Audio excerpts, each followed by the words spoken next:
पुनः हम आप लोगों के सामने पॉलिटेक्निक प्रवेश परीक्षा 2020 के लिए थियरम 8 लेकर के आ गए। लेसन वृत्त चल रहा था जिसमें हम कुछ थियरम आप लोगों को बता रहे थे और 7 तक बता चुके होंगे। आज थियरम 8 रहेगी। आज भी थियरम देखना है और उस पर आधारित क्वेश्चन कैसे लगेंगे इसको बताएंगे आप लोगों को। ध्यान दीजिएगा सब लोग। देखिए, अब जो भी थियरम बताई गई उस पर आधारित अगर क्वेश्चन लग रहे हैं तो आप लोग लगाते रहिएगा, क्योंकि हम थियरम हो जाएगी जब तो क्वेश्चन भी बताएंगे, लेकिन पहले थियरम मजबूती से आ जाना चाहिए। अगर थियरम आपको समझ में आ रहा है तो उस थियरम को दिमाग में रखते हुए न्यूमेरिकल बड़े आराम से हल कर लेंगे। इसीलिए हम थियरम पर ज़्यादा जोर दे रहे हैं। और कभी कभी थियरम खुद क्वेश्चन बन जाता है तो दोनों तरीके से आपका लाभ ही लाभ रहेगा। अगर थियरम क्वेश्चन बनता है तो उसका भी जवाब है, और थियरम पढ़ करके आप न्यूमेरिकल क्वेश्चन भी लगाएंगे। जैसा कि हम पिछली वीडियो में कुछ बताए थे कि देखिए इस थियरम का इस तरह प्रयोग हो रहा है, इस थियरम का इस तरह प्रयोग हो रहा है। उसी तरह आज भी थियरम कुछ बताएंगे, 2-3 थियरम जो भी बताएंगे, और उस पर आधारित न्यूमेरिकल भी प्रयास करेंगे कि इसी तरह क्वेश्चन आता है, आप लोग कर नहीं पाते हैं, बड़ा आसान होता है। तो चलिए देखिए थियरम अब चलते हैं। एक वृत्त बनाते हैं। यह वृत्त हमने बनाया, इसका केंद्र है O। यह क्या खींचे? जीवा। तुरंत जबान पर आ जाए, जीवा आप खींचे। अब केंद्र से अगर जीवा पर लंब खींचा जाए, हम यहां पर AB जीवा है, केंद्र O से जीवा पर OM नोट कर दे रहे हैं। OM हम लंब खींचे हैं। लंब खींचने का मतलब यह 90 बनेगा। तो यह थियरम कहती है कि अगर किसी वृत्त में बनी हुई जीवा पर केंद्र से लंब खींचा जाए तो यह लंब जीवा को अर्धित करता है। अर्धित करने का मतलब क्या हुआ? AM बराबर हो जाएगा MB, यानी यह भाग इसके बराबर आएगा। इस थियरम को ध्यान दीजिएगा। तो चलिए नोट भी करिएगा। लिखिए, किसी वृत्त में वृत्त के केंद्र से, किसी वृत्त में वृत्त के केंद्र से जीवा पर डाला गया लंब, किसी वृत्त में वृत्त के केंद्र से जीवा पर डाला गया लंब जीवा को अर्धित करता है। जीवा को अर्धित करता है। हो गया होगा? तो देखिए, जीवा को अर्धित करने का मतलब है OM इसको 2 भागों में बांटा है। ये लिख दीजिएगा, फिगर बना लीजिएगा और यह लिख लीजिएगा पॉइंट। इसका भी प्रयोग किया जाएगा।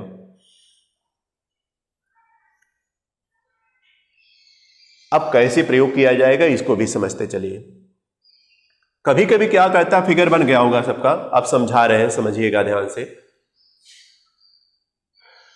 जैसे यह अगर जीवा की लंबाई पूरा दिया है, जैसे कह दिया AB बराबर 6 सेंटीमीटर, तो AB बराबर अगर 6 सेंटीमीटर दे दिया तो आप समझ रहे हैं OM जब लंब खींचा जाएगा तो AM की लंबाई यानी आधी हो जाएगी। 6/2 का मतलब कितना हो जाएगी? 3 सेंटीमीटर हो जाएगी कि नहीं? हो जाएगी। अब अगर ध्यान दीजिएगा, यह 3 सेंटीमीटर अगर हो गई, यह 3 सेंटीमीटर AM आया, MB भी 3 सेंटीमीटर आएगा। और केंद्र से O से जीवा की दूरी अगर दिया है कुछ, मान लीजिए 4 सेंटीमीटर यह दे दिया। जीवा से कहा, केंद्र से कहा जीवा की दूरी 4 सेंटीमीटर है। दूरी का मतलब लंब रहेगी। तो कहा वृत्त की त्रिज्या बताइए। तो वृत्त की त्रिज्या का मतलब है कि यहां से इसको मिला दीजिए। तो बताइए OA त्रिज्या है कि नहीं वृत्त के? क्योंकि परिधि के एक सिरे से केंद्र तक मिलाने वाली रेखा त्रिज्या होती है। तो बताइए OA त्रिज्या हुई कि नहीं? या OB मिला दीजिएगा, यह भी त्रिज्या होगी। तो चाहे आप इसको मिलाकर इसको सॉल्व करिएगा, चाहे इसको सॉल्व करिएगा, आ जाएगा। आप त्रिज्या अगर पूछ लिया यानी OA कितना होगा तो आपको बताना रहेगा।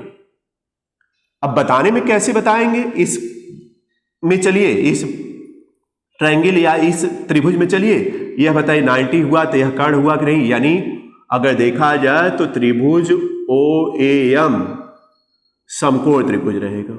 समकोण त्रिभुज रहेगा। समकोण त्रिभुज का मतलब है त्रिभुज है। समकोण त्रिभुज का मतलब होता है ऐसा त्रिभुज जिसका एक कोण समकोण है। तो बताइए OAM समकोण त्रिभुज रहेगा। इसका यम वाला 90 अंश है, चूंकि लंब है तो 90 रहेगा। तो आप जानते हैं इसमें पाइथागोरस प्रमेय यूज होती है। अब कुछ लोग तो ऐसे भी हैं, कुछ नहीं जानकारी रखते हैं, अब क्या किया जाए, जैसे लगता है कुछ पढ़े ही नहीं। जबकि हम देखिए पॉलिटेक्निक में जब भी पढ़ाना स्टार्ट करते हैं तो एकदम निचले स्तर से चलते हैं कि यह नहीं मानते हैं कुछ जानकारी आप लोगों को है, एकदम निचले स्तर से चलते हैं। लेकिन यह है, अब समस्या यह आती है कि कम समय है, इतना निचले स्तर से जा करके बहुत ऊंचाई तक कैसे पहुंचा जाए, यह समस्या बताइए आ जाएगी। पर्याप्त समय होता तो कोई दिक्कतें नहीं रहती, इसलिए कुछ लोगों को दिक्कत आएगी। अब बताइए पाइथागोरस प्रमेय नहीं लगा पाएंगे, उसका यूज नहीं कर पाएंगे, स्क्वायर नहीं कर पाएंगे, तो कैसे काम चलेगा, इस तरह काम नहीं चलेगा। तो एक बार हम पुनः बता रहे हैं, देखिए पाइथागोरस प्रमेय अलग करके बता रहे हैं। देखिए अगर ये इस तरह समकोण त्रिभुज का मतलब इस तरह रहता है, यह समकोण त्रिभुज है, यह 90 रहेगा, तो यह देखिए 90 के सामने का कर्ण रहेगा, कर्ण यह रहेगा, यह लंब कहलाएगा, यह आधार कहलाएगा। तो पाइथागोरस प्रमेय में यही है कि कर्ण का पर बना वर्ग, यानी कर्ण पर बना वर्ग का मतलब है अगर इस पे स्क्वायर खींचा जाए, इस तरह से हम लोग को जो पढ़ाया जाता था स्क्वायर खींचकर बताया जाता था। स्क्वायर खींचने का मतलब आप लोगों को भी समझा दे रहे हैं, चलिए समझ लीजिए, लेकिन वही समय कम है, बस ये जानिए। देखिए स्क्वायर इस तरह नहीं बन पाएगा, स्क्वायर का मतलब वर्ग बनाएगा, यही है। चलिए बनाइए, कर्ण पर बना वर्ग हुआ क्या कि नहीं, यह देखिए कर्ण पर बना वर्ग है, शेष दोनों भुजाओं पर बने वर्गों, शेष दोनों भुजाओं पर देखिए यह वर्ग बन रहा। तो देखा क्या गया कि जो कर्ण पर वर्ग है उसका जो क्षेत्रफल है, क्षेत्रफल का मतलब वर्ग का क्षेत्रफल, देखिए भुजा गुणे भुजा होती है या भुजा का वर्ग होता है, तो भुजा इसमें देखिए कर्ण है, तो इसलिए हम कह रहे हैं, इसलिए हमने कहा कि कर्ण पर बना वर्ग है। कर्ण पर बना वर्ग का मतलब भुजा का वर्ग है, तो बताइए इसका क्षेत्रफल आएगा कि नहीं। तो बताया जाता है कि जो कर्ण पर बना वर्ग है वह शेष दोनों भुजाओं पर बने वर्गों के योग के बराबर होता है। कहने का मतलब क्या हुआ कि इसका जो क्षेत्रफल है यह दोनों मिलाकर जो क्षेत्रफल आएगा उसके बराबर आएगा, इसीलिए लिखा जाता है कर्ण का वर्ग का मतलब इसका क्षेत्रफल, लंब का वर्ग, लंब का वर्ग का मतलब इसका क्षेत्रफल, प्लस आधार का वर्ग, आधार का वर्ग जोड़ा जाता है, दोनों जोड़ करके इसका वर्ग आता है, यानी इन दोनों के क्षेत्रफलों का योग इसके क्षेत्रफल के बराबर होता है, ये कहने का मतलब है अगर इस तरह बनाया जाए तो एक बार देखिए पाइथागोरस प्रमेय भी हम आप लोगों के सामने समझा दिए, किस तरह यूज करिएगा। तो इसमें देखिए कर्ण क्या है, कर्ण निकालना है OA, OA आपको निकालना है, तो यहाँ पर OA का स्क्वायर बराबर, लंब देखिए क्या है, लंब 4 सेंटीमीटर है, तो यह 4 का वर्ग करिए, प्लस आधार का मतलब 3 है, AM तक है, तो 3 का वर्ग करिए। अब बताइए OA स्क्वायर बराबर आ जाएगा 16 + 9 यानी 25 आएगा। अब OA बराबर निकाला जाएगा तो बताइए वर्ग है तो यह अंडर रूट में आ जाएगा, तो 5 आ गया सेंटीमीटर। तो जो 5 है यानी वृत्त की त्रिज्या कितनी है, 5 है, तो 5 वाला ऑप्शन सही लगा देते हैं बस। लेकिन आप इतना करने में जितना जल्दी करेंगे उतना अच्छा आपके लिए रहेगा। वैसे समय भी पर्याप्त रहता है, पॉलिटेक्निक में तो समय भी रहता है, 3 घंटे का समय रहता है, तो समय मिल जाता है, लेकिन प्रयास यही करिए कि जल्दी से जल्दी सॉल्व कर लिया जाए। और उसके लिए तरीका बताया जाता है भैया, तो जबानी आप कर सकते हैं कि 4 का वर्ग 16 आएगा, 3 का वर्ग 9 आएगा, दोनों जोड़ा जाएगा 25 आएगा, तो इधर का वर्ग हटाना है तो 5 आ जाएगा तुरंत। अगर यहाँ इतना आप थोड़ा जल्दी है तो बताइए कोई भी कंपटीशन रहेगा उसमें हर जगह आप आएंगे, लेकिन कहीं कुछ मिस्टेक है तो नहीं हो पाएगा। तो समझ गए, हमने बताया कि इस पर आधारित क्वेश्चन इसी तरह पूछे जाते हैं। ऐसा नहीं पूछा जाएगा कि AB की लंबाई 6 सेंटीमीटर है तो AM बताइए, तो AM तो 3 है, ये तो जान ही रहे हैं सब लोग, लेकिन AM निकाल करके उसके बाद आगे क्वेश्चन पूछ लेता है। अब बताइए नहीं समझ में आ रहा, तब आप कहेंगे AM नहीं दिया है, AB क्यों दे दिया, AM देना चाहिए था, तब यह लग जाता। तो अगर थियरम जानकारी है तो AM बराबर 3 तुरंत लिखेंगे, अगर थियरम की जानकारी नहीं है तो AM बराबर आप पाएंगे ही नहीं, कहेंगे AB क्यों दे दिया, लग रहा मिस्टेक हो गया क्वेश्चन में। अपनी गलती नहीं देंगे, अपनी गलती तो नहीं देंगे, यह जान लीजिए, कहेंगे क्वेश्चन में मिस्टेक लग रहा, अजब कि कुछ मिस्टेक नहीं रहता। इसीलिए कह रहे हैं मेहनत करिए सब लोग। तो समझ गए होंगे सब लोग। चलिए थियरम अगली बढ़ाते हैं, क्योंकि समय को ध्यान में रखते हुए काम करना है। तो देखिए हमने पाइथागोरस प्रमेय भी बता दिया। इसी में पाइथागोरस प्रमेय यही है, किसी समकोण त्रिभुज में कर्ण पर बना वर्ग शेष 2 भुजाओं पर बने वर्गों के योग के बराबर होता है। इस बात को ध्यान रखेगा, चूंकि इसका बार बार यूज इस लेसन में रहेगा। बार बार लेसन में यूज रहेगा, देखिएगा आप लोग। फिर चलिए थियरम चलते हैं, थियरम 9 पर। थियरम 9 पर चलिए। 9 में क्या है, हम बताए थे चक्रीय चतुर्भुज। वैसे उसी समय हमको बताना देना चाहिए था, लेकिन उस समय नहीं हो पाया। आज देख लीजिए चक्रीय चतुर्भुज। देखिए चक्रीय चतुर्भुज का मतलब बताए थे कि ऐसा चतुर्भुज बनाना है जिसके चारों शीर्ष वृत्त की परिधि पर बने, चाहे वह टेढ़ा बने चाहे जैसे भी बने, लेकिन वृत्त की परिधि पर बढ़ना चाहिए, वृत्त की परिधि पर रहना चाहिए उसके शीर्ष। ABCD एक चक्रीय चतुर्भुज है।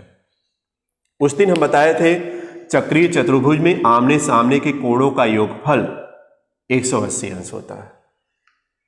ये बताए होंगे, आमने सामने के कोणों का योगफल क्या होता है, 180 अंश। देखिए चक्रीय चतुर्भुज में बहिष्कोण भी बनते हैं।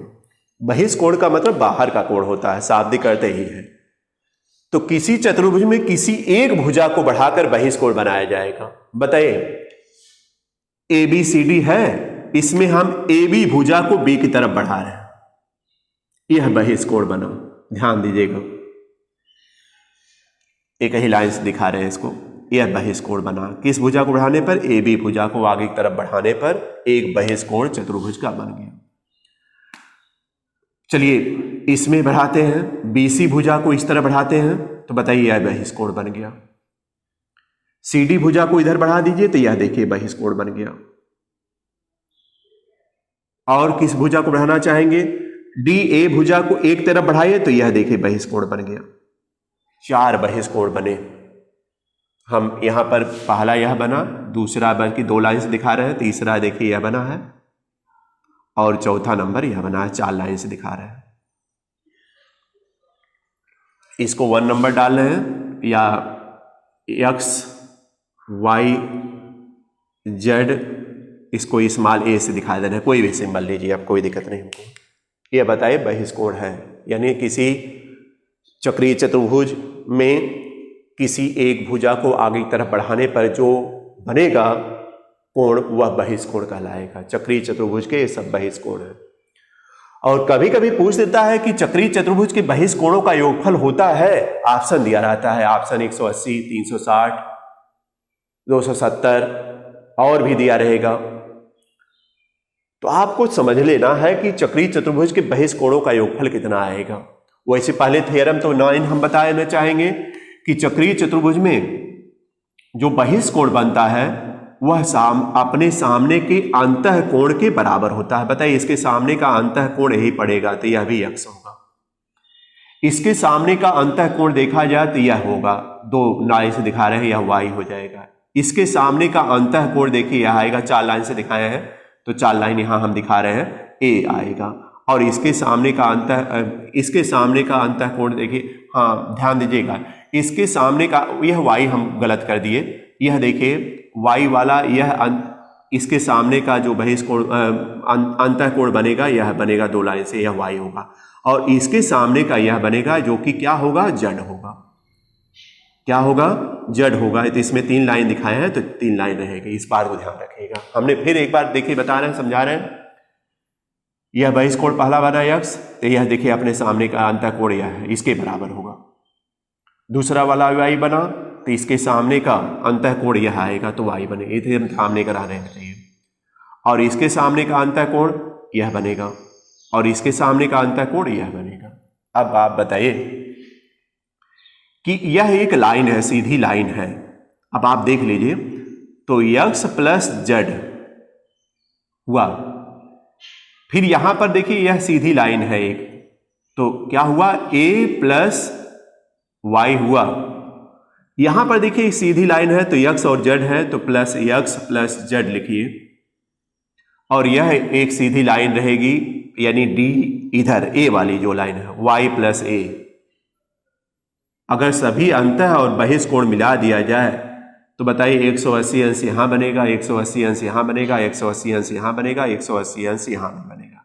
तो बताइए कै बार 180 आया, 180 गुणे 4 आया, 4 बार आया है। अब बताइए 2x आएगा कि नहीं जोड़ने पर, 2x plus 2y plus 2z plus 2a आएगा, 2z और प्लस 2a आएगा। अब बताइए यह 180 इंटू 4 आएगा। अब आप 2 कॉमन ले लीजिए तो x plus y plus z plus a बराबर 2 से भाग करिएगा तो यह 360 आएगा, यानी 2 दूना 4 और 180 गुणे 2 360। तो बताइए x क्या है? बहिष कोण है, y भी बहिष कोण ही है, z भी बहिष कोण है, a भी बहिष कोण है। तो इसका मतलब चक्रीय चतुर्भुज में बहिष कोणों का जो योगफल आएगा वह 360 रहेगा। यह ऑप्शन क्या हो जाएगा? सही हो जाएगा। आया होगा समझ में?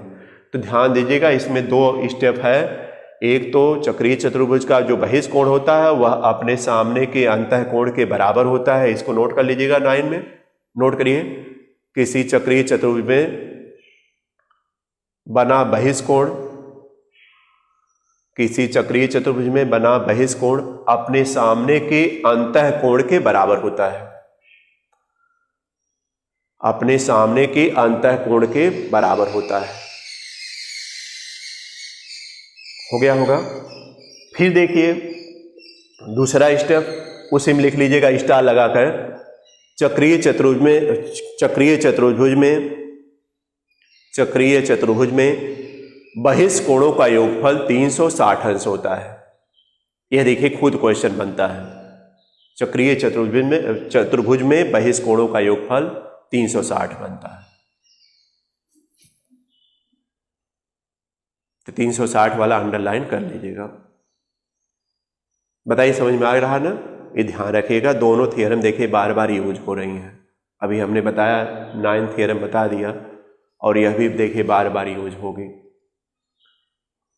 अब आप समझिएगा केवल, देखिए अगर देखा जाए तो इस पर न्यूमेरिकल क्वेश्चन भी पूछे जाते हैं। और न्यूमेरिकल क्वेश्चन जब आप थ्योरम ध्यान रखेंगे तो न्यूमेरिकल आता जाएगा, कोई दिक्कत नहीं आएगी। जैसे देखिए अगर हम एक यहाँ पहले वृत्त बना दे रहे हैं, एक वृत्त बना दें, ध्यान दीजिएगा, जिसका केंद्र बिंदु O है। तो अगर इस तरह लाइन खींचते हैं, देखिए कैसे कैसे न्यूमेरिकल पूछता है। और ABCD है, CD है, तो इस भुजा को आगे की तरफ बढ़ा करके यह कोण मान लीजिए, यह कोण दिया है 60 अंश दिया है। अब पूछ दिया x का मान कितना होगा, x यहाँ दिया है। तो बताइए सीधा आप थ्योरम का यूज करिएगा, जो बहिष कोण है वह अपने सामने के कोण के बराबर होगा, तो यह भी 60 अंश आएगा। कभी कभी क्या करता है, इसको ना पूछ करके अगर टेढ़ा थोड़ा करना होता है तो यह पूछ लेता है कि इसका मान बताइए कितना आएगा, x यह दिया है, तब तो 60 आएगा नहीं। तब आप थ्योरम का यूज तब भी करेंगे। हाँ, यह 60 है तो यह बहिष कोण आप 60 कहेंगे कि यह बहिष कोण 60 आएगा।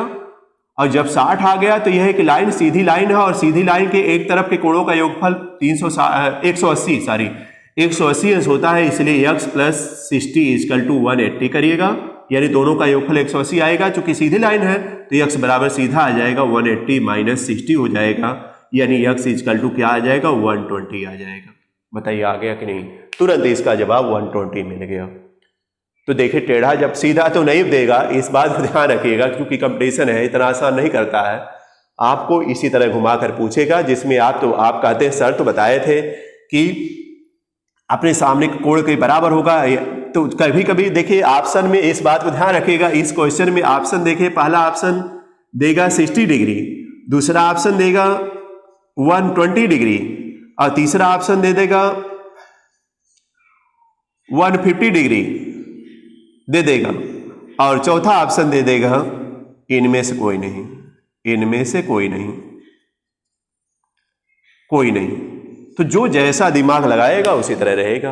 अब आप जानते हैं कभी कभी बच्चे क्या करते हैं, यक्ष देखते ही नहीं है, लगता है उनको यहाँ लिखा है यक्ष अंदर, लगता है बाहर है, बस तुरंत 60 पर निशान लगा के चल देते हैं। तो बड़ा आसान है, ये तो सर बड़े आसान से बताए थे, वीडियो में बड़ा अच्छा बताए थे, लेकिन ध्यान नहीं देता है कि यक्ष यहां था कि यहां था, सर बताए तो। हमने कहा इसीलिए बहुत बारीकी से हर एक स्टेप को ध्यान में रखना है। बार बार इस बात को बता रहे हैं, फिर भी गलती आप लोग करते जाते हैं।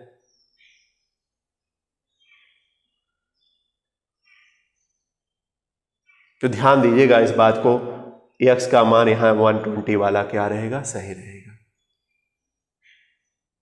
देखिए, एक बात समझिएगा